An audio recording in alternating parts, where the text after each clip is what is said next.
नमस्कार, मैं हूं आपके साथ आशा सरमाल और आप देख रहे हैं हेल्थ की बात। और हेल्थ की बात में आज हम अपने बालों को लेकर बात करेंगे कि बाल अगर आपके झड़ रहे हैं तो किस तरह से निजात आपको मिल सकती है, यानी कि हेयर फॉल को लेकर बात आज की जाएगी। और सबसे पहले आपको ये समझाएंगे कि आखिर जब आपके बाल झड़ना शुरू हो गए हैं तो किस तरह से उसके लक्षण रहते हैं, कैसे अपने आप को संभाल सकते हैं, क्योंकि अगर ज्यादातर बाल झड़ जाए तो काफी परेशानियां हर किसी को हो सकती हैं, चाहे वो पुरुष है या फिर महिला है। तो चलिए ग्राफिक्स के जरिए आपको समझा देते हैं कि किस तरह से जम्मू कश्मीर के अंदर के साथ साथ पूरे देश के अंदर आप देखिए हेयर फॉल की समस्या से लोग किस तरह से जूझ रहे हैं, क्योंकि आंकड़ा लगातार बढ़ता चला जा रहा है। कई ऐसे लोग हैं जो इस परेशानी से भी गुजरते नजर आ रहे हैं, लेकिन उस बीच में किस तरह से अब निजात पाई जा सकती है, इस पर डॉक्टर से भी चर्चा करेंगे पैनल में। लेकिन ग्राफिक्स के जरिए अगर हम आपको बताना चाहें कि किस तरह से यहाँ पर जो हेयर फॉल है उसे रोका जा सकता है, लेकिन सबसे पहले आप देखिए कि हेयर फॉल है क्या कुछ, वो जरा समझ लीजिए। क्योंकि बालों के झड़ने को एलोपेसिया भी कहते हैं, और सिर नहीं बल्कि यहाँ पूरे शरीर को ये प्रभावित कर सकता है।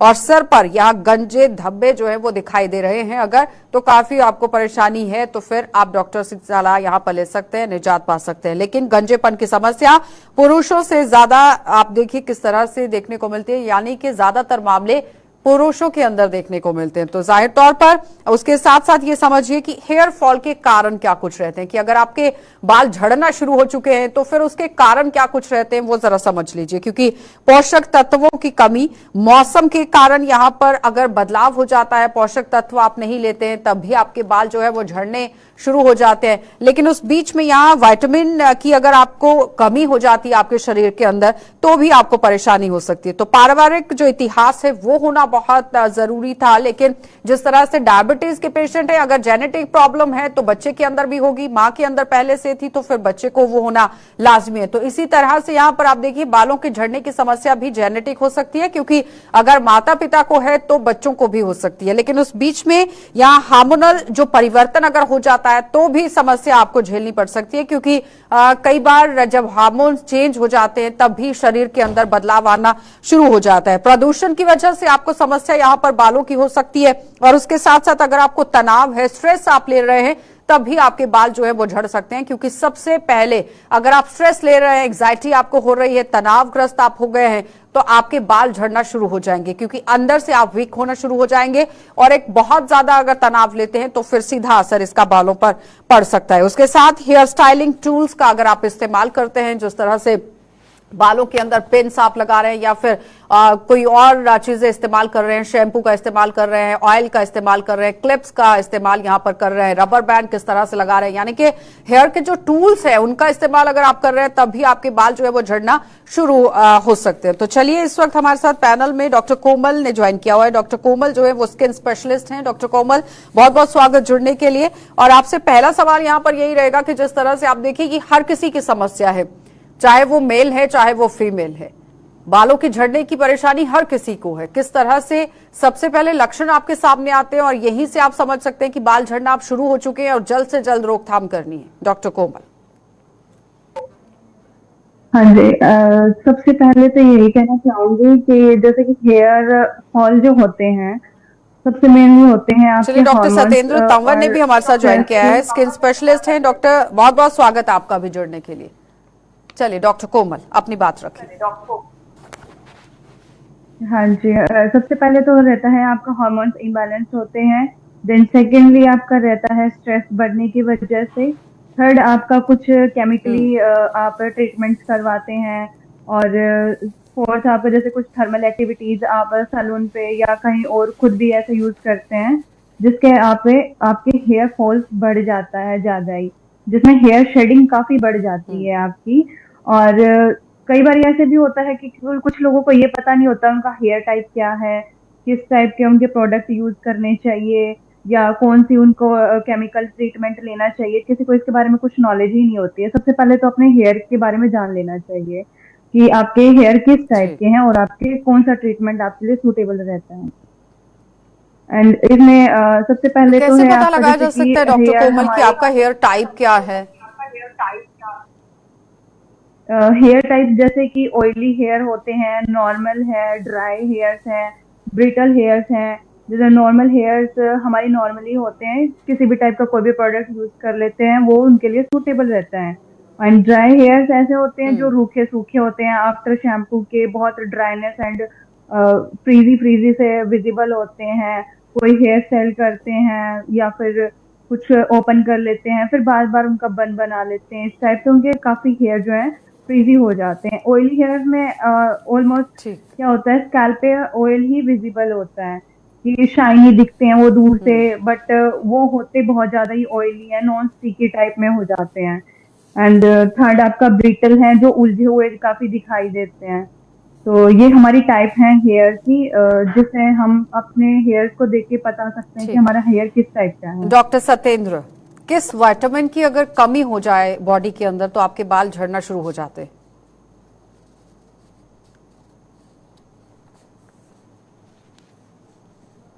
आप सभी को मेरा नमस्कार। डॉक्टर सत्येंद्र और आज एक ये मोस्ट जी। इम्पोर्टेंट टॉपिक है जिस पे हम आज बात कर रहे हैं। और सभी गांव से लेके शहरों तक इसके काफी ज्यादा मात्रा में मरीज पाए जाते हैं। और इसमें लाइफस्टाइल का और डाइट का मोस्ट इम्पोर्टेंट रोल है, उसके साथ साथ मोस्ट इम्पोर्टेंट रोल है स्ट्रेस का। तो जैसा कि आपने पूछा क्या डाइट हम ले सकते हैं, कौन से विटामिन का मोस्ट इम्पोर्टेंट रोल है, तो इसमें विटामिन ई का काफी जी। रोल है। विटामिन ई, विटामिन डी और सी, ये मोस्ट इंपॉर्टेंट विटामिन हैं जिनका काफी ज्यादा मात्रा में रोल है। और इसके साथ साथ जो माइक्रो न्यूट्रिएंट्स हैं जिसके हम बात करें जिंक की, तो वो मोस्ट इंपॉर्टेंट है जो हमारे बालों की ग्रोथ में मदद करता है। और उसके साथ साथ अगर डॉक्टर हम विटामिन डी की कमी को लेकर बात करें तो उसकी कमी को किस तरह से पूरा किया जा सकता है, और जैसे कैल्शियम एंड फॉस्फेट बढ़ने के लिए यहाँ पर क्या कुछ खाना चाहिए, या फिर डाइट प्लान किस तरह से रहना चाहिए, जिस तरह से आप डाइट ही समझा रहे हैं, या फिर फॉलिक एसिड भी ले सकते हैं तब भी कमी पूरी हो सकती है?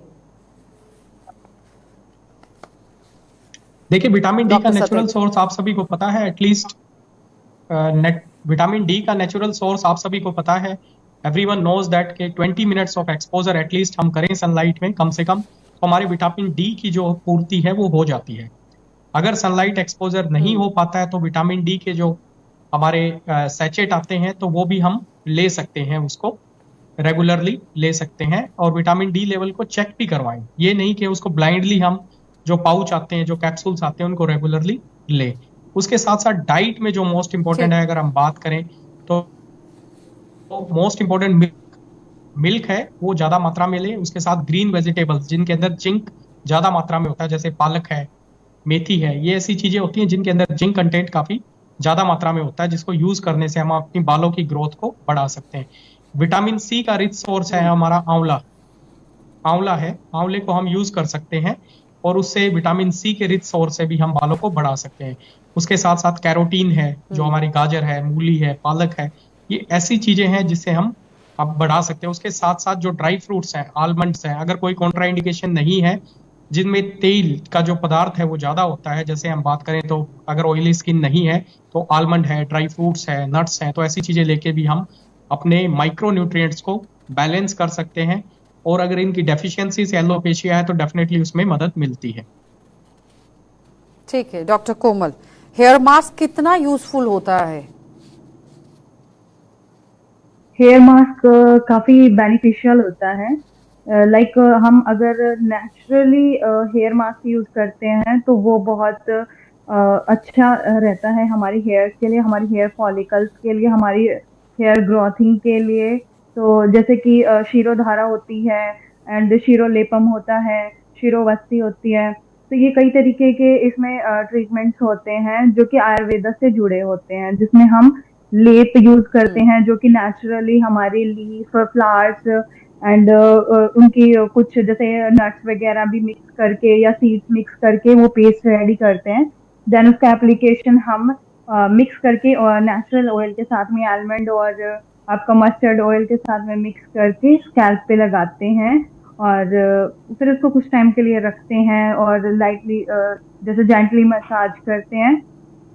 वो हमारे हेयर्स के लिए काफी अच्छा होता है। और आयुर्वेदिक जो हम यूज करते हैं मास्क, या आप घर पे जैसे मेथी यूज कर डॉक्टर सकते हैं, कोमल, मेथी को जिस तरह भिगो से के झड़े हुए बाल हैं क्या वो वापस आ जाते हैं? यानी कि कुछ लोग जो हैं जब बाल झड़ जाते हैं गंजेपन के शिकार हो जाते हैं, तो क्या फिर बाल वापस आ सकते हैं इसी तरह से रेमेडीज का अगर इस्तेमाल करते हैं तो, या फिर उसके लिए एक प्रॉपर ट्रीटमेंट इसके चाहिए? लिए उसके लिए कुछ हमारे ऐसे क्लिनिकली ट्रीटमेंट्स होते हैं, जैसे कि इंजेक्टेबल पीआरपी और मीजोगन होती है, जिससे हम आपके हेयर का जो फॉलिकल बंद हो जाता है उस फॉलिकल को हम ओपन करते हैं। पीआरपी में हम प्लाज्मा यूज करते हैं जो इंजेक्ट करते हैं, आपका ब्लड ही उसमें यूज करते हैं हम, और किसी का ब्लड नहीं यूज होता इसमें।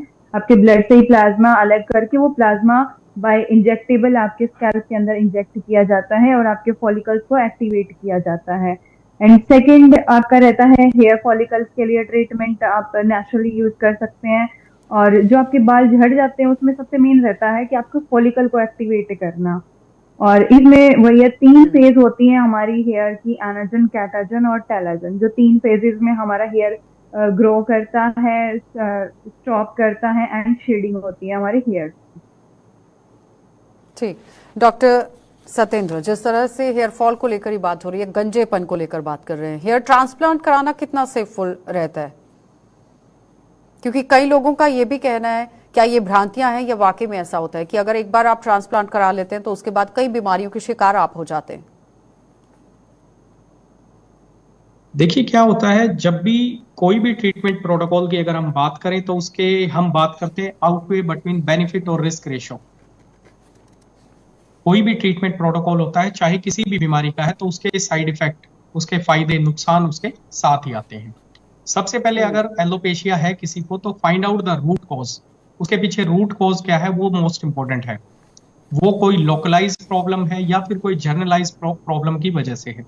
लोकलाइज प्रॉब्लम की हम बात करें, कोई फंगल इन्फेक्शन है, कोई डर्मेटाइटिस है, कोई स्किन की कोई प्रॉब्लम है, उसकी वजह से हेयर फॉल हुआ है।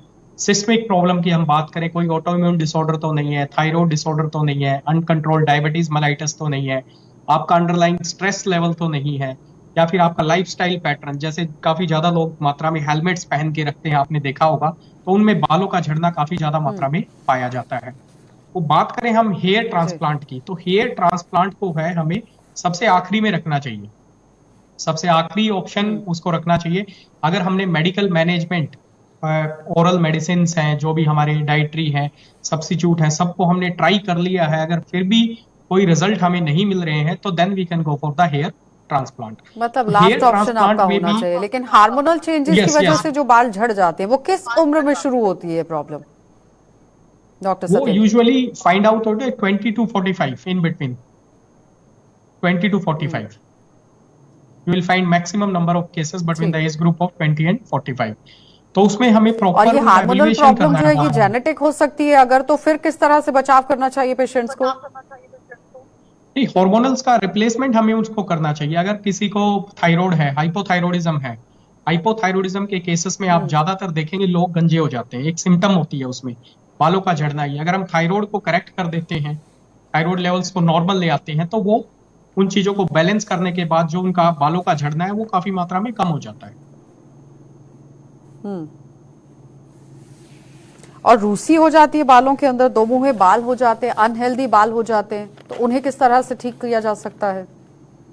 देखिए उसका प्रॉपर रीजन होता है, जैसे क्योंकि किसी लोग की कह रहे हैं स्किन कि है वो वो स्किन काफी ज्यादा, स्पेशलिस्ट के पास जाते हैं, ऑयल का इस्तेमाल करते हैं, साबुन का इस्तेमाल करते हैं, शैम्पू उस तरह से लगाते हैं, लेकिन फिर भी कोई रिलीफ नहीं आता है।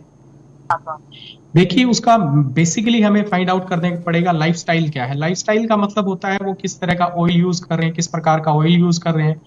वहां पे ज्यादा एक्सेसिव, हमारे बाल जो है ये सिबेशियस ग्लैंड होती है, यहाँ पे सिक्रीशंस होती हैं जहां से सीबम निकलता है, और वहां पे जो देसी भाषा में अगर हम बात करें तो पसीना आता है। तो अगर सिक्रीशंस वहां पे एक्सेसिव रहेंगी और वहां पे इंफेक्शन होगा, तो वहां पे क्रस्ट बन जाता है। जो रूसी है उसको क्या बोलते हैं, क्रस्ट। वो स्किन की अपर मोस्ट जो लेयर है वो टूट के निकलने लगती है, और उसके कारण जो बाल है हमारे वो कमजोर हो जाते हैं और वो भी टूटने लगते हैं।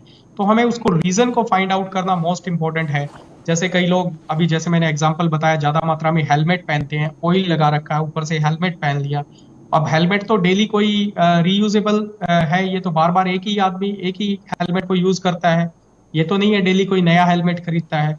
तो हमें ऐसी चीजों में क्या करना है, हेलमेट को यूज करने के बाद प्रॉपर सनलाइट में उसको एक्सपोजर करना है, प्रॉपर सनलाइट में एक्सपोज करना है, ताकि उन चीजों को हम, जो अंदर कोई इन्फेक्शन है या फिर अंदर जो नमी है, नमनेस बन गई है, उसको हम कम कर सकें। ऐसी चीजों को फॉलो करना है। और ऑयली स्किन ज्यादा डॉक्टर है, कोमल, ज्यादा कई मात्रा में। ऐसी फीमेल पेशेंट रहती हैं जिनके बालों के अंदर सर्कल जैसा बन जाता है और सर्कल के हिसाब से ही बाल जो हैं वो निकल जाते हैं, और कई बार फीमेल्स क्या करती हैं कि अपने एक साइड से बालों को उठाकर दूसरी साइड पर रखती हैं, तो उस केस में वो क्या समस्या रहती है, किस तरह से उसे ठीक किया जा सकता है?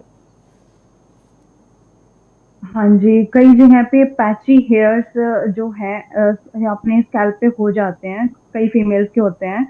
ये एलोपीसिया एंड जैसे कि हेयर एलोपीसिया होता है जिसमें कि आपकी हेयर लाइन से पीछे हेयर जाते हैं, और हेयर ट्राइकोप्लासिस होता है जो बिल्कुल ही हेयर लाइन से बिल्कुल पीछे चले जाते हैं हमारे हेयर्स। और ये जो आपने अभी पूछ रहे हैं कि फीमेल्स के पैची में जाते हैं, पैची में सर्कल बन जाता है, काफी स्ट्रेट जैसे कि पोनी टेल करके रखते हैं, स्ट्रेट स्ट्रेच खींच खींच के बाल बांधते हैं, या कोई हेयर स्टाइलिंग ऐसी कर लेते हैं कि जिसमें कुछ ऐसी एक्सटेंशन यूज करते हैं जो कि सही से एक्सटेंशन ना यूज होने की वजह से आपके जो है हेयर टूटते रहते हैं। और जब आप आफ्टर हेयर डू के या जैसे मतलब हेयर कंप्लीट आपका हेयर डू कंप्लीट हो गया, उसके बाद में अगर आप अपने हेयर को कॉम्ब करते हैं तो उसमें काफी हेयर आपके शेड ऑफ होते हैं। तो उसमें जो आपकी शेडिंग हो रही है वो इसी वजह से हो रही है कि आपका जो हेयर स्टाइल है वो आपने अच्छे से नहीं करवाया है, हेयर एक्सटेंशन अच्छी नहीं यूज की है, प्रॉपर तरीके से आपने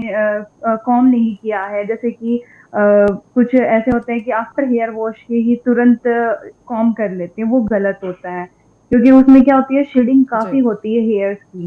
क्योंकि उस टाइम पे क्या होता है, हमारा फॉलिकल जो होता है वो ओपन होता है, जिससे कि इजीली हमारे रूट से हेयर जो है निकल जाता है, एंड देन आपका हेयर और फॉलिकल ज्यादातर आपको जो ज्यादा बच्चियां इस विजिबल वक्त होता है। पोनी टेल कर लेती हैं, तो क्या वो नहीं करना चाहिए? पोनी टेल उनको करनी चाहिए, बट अगर ज्यादा खींच के करती हैं और सारा टाइम ही रखते हैं, जैसे मॉर्निंग टू इवनिंग तक रख रही हैं और फिर वो ओपन करते हैं, तो खुद भी फील होता है कि कितना ज्यादा हमारा बाल खिंचा हुआ था सारे दिन में, हेडेक भी होता है उससे, और आपको फिर रिलीफ भी जी। नहीं मिलता है कि कैसे करें कैसे ना करें। और आपका ब्लड सर्कुलेशन जो है उससे स्लो भी हो जाता है जब आप अपने बालों को ज्यादा ही खींच के रखते हैं तो, और एक मॉर्निंग टू इवनिंग तक ही उसी सेम हेयर स्टाइल में रहते हैं तो।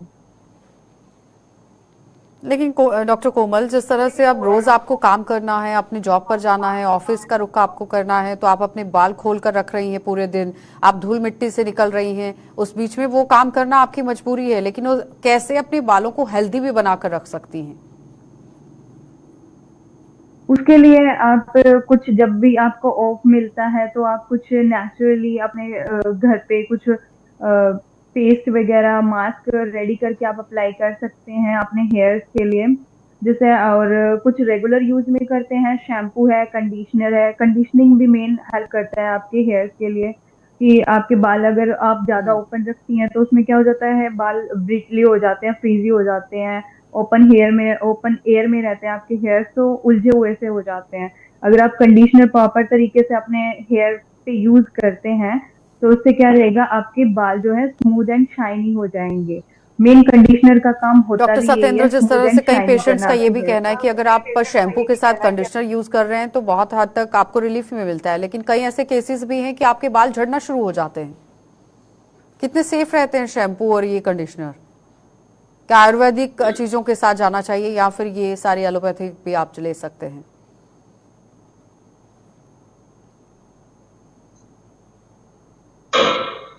डॉक्टर सत्येंद्र, डॉक्टर सत्येंद्र, आवाज आ रही है? डॉक्टर कोमल, आप मुझे सुन रही हैं? हाँ जी।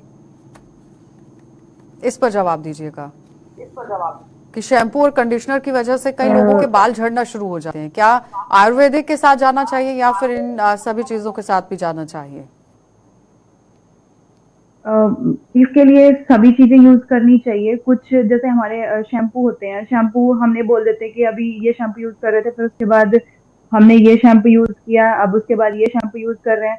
शैम्पू का मेन वर्क यही होता है कि आपके स्कैल्प से जो है पॉल्यूशन और जो डर्ट होता है उसको हटाना, और जो ऑयलीनेस होती है, स्टिकीनेस होती है, उसको रिमूव करना। उसके लिए चाहे आप कोई सा भी शैम्पू यूज कर सकते हैं। और जो आपका हेयर फॉल, उसके साथ अगर आपको फील हो रहा है कि मैंने अभी ये शैम्पू यूज किया तो मुझे हेयर फॉल ज्यादा हो गया, या मैंने ये शैम्पू यूज किया तो मुझे हेयर फॉल अब कम हो रहा है, ऐसा कुछ नहीं होता है। ना आपका इसमें कुछ और फर्क पड़ता है किसी और प्रोडक्ट को यूज करने से। सबसे मेन ठीक प्रोसेस होती है इसकी आपकी हेयर की फेज, जो कि आपकी अगर हेयर ठीक है आपके डॉक्टर लास्ट कोमल। फेज में डॉक्टर है, सत्येंद्र, आप मुझे कैलाजन सुन रहे फेज। हैं?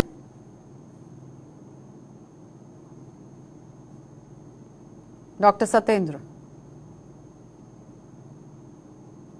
चलिए डॉक्टर कोमल, एक लास्ट कमेंट आपसे चाहेंगे, लेकिन जाते जाते एक सवाल यहाँ पर जरूर रखना चाहूंगी डॉक्टर कोमल कि रोम स्टेम सेल की वजह से कमी हो जाती है, ये रोम स्टेम सेल क्या होता है, जरा समझा दीजिए जल्दी जल्दी से। ये हमारी सेल होती हैं जिसमें हमारा हेयर जो है ग्रो करता है। एंड हमारे हेयर ग्रोथिंग का फॉलिकल के बल्ब में हेल्प करता है कि हमारा हेयर जो है ग्रो अच्छे से करे और उसकी थिकनेस भी अच्छी रहे। बस मेनली इसका वर्क यही रहता है, और प्रोटेक्ट करें हमारे हेयर को कि उसकी ग्रोथिंग फेज जो ठीक, है अच्छे से चलती रहे। चलिए डॉक्टर कोमल, बहुत बहुत धन्यवाद जुड़ने के लिए। डॉक्टर सत्येंद्र, आपका भी जुड़ने के लिए बहुत बहुत धन्यवाद। तो फिलहाल आप देख रहे थे कि किस तरह से हेल्थ की बात में आज बालों के झड़नों को लेकर बात हो रही थी। अगर आपके बाल ज्यादातर झड़ रहे हैं तो किस तरह से रेमेडीज का आप इस्तेमाल कर सकते हैं, लेकिन सबसे पहले आप देखिए डॉक्टर से कंसल्ट करना बहुत जरूरी है। और अगर आपके बाल झड़ना शुरू हो चुके हैं तो फिर बिल्कुल भी देरी नहीं करनी चाहिए, क्योंकि धीरे धीरे आप गंजेपन का शिकार हो सकते हैं। इस तरह से आपके साथ कोई भी चीजें ना हो तो जल्द से जल्द डॉक्टर से संपर्क जरूर कीजिए। आप देखते रहिए कार्यक्रम।